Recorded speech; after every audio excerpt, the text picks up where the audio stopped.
歩き疲れ、すっ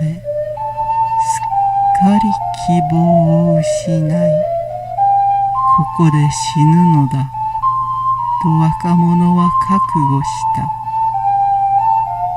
そこへ美しい女が現れ、森を抜ける道を若者に示した。すぐに若者は恋に落ちた。けれど女の反応は冷たかった。私は森の女、一緒にはなれません。それでも若者は諦められない。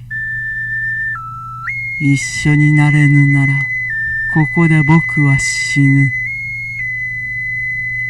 森の女は若者に一粒の豆を与えた。あなたの寝室の窓下の地面に埋めなさい。森の女は姿を消してしまっ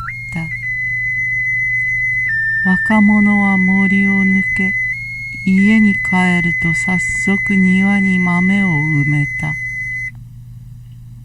その夜、若者は森の女の夢を見た。会えて嬉しいよ。ええ、私もよ。翌朝若者が寝室から庭を見下ろすと、つる草がもう窓辺まで伸びていた。若者は嬉しくなった。その夜も若者は森の女の夢を見た。いつまでも君と一緒にいたい。ええ、私もよ。翌朝、つる草は窓から寝室の中に侵入し、ベッドの足にまで絡みついていた。若者は不安になった。その夜、若者は再び森の女の夢を見た。もう君を離したくない。ええ、私もよ。翌朝、若者が目を覚ますと、つる草が体中に巻きついていた。若者は驚いた。全く身動きできないのだった。救いを求めて、若者は大声で叫んだ。だが、その声は誰の耳にも届かなかっ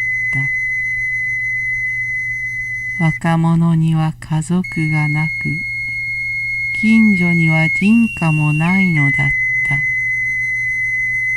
その夜、またもや若者は森の女の夢を見た。ああ、もう死んでもいい。ええ、私もよ。翌朝、若者は目を覚まさなかった。つる草には一輪の小さな花が咲き、朝露に濡れ、とてもきれいだった。もう若者が目を覚ますことはなかった。つる草の花はやがて枯れ落ち、しばらくするとそこに豆の鞘ができた。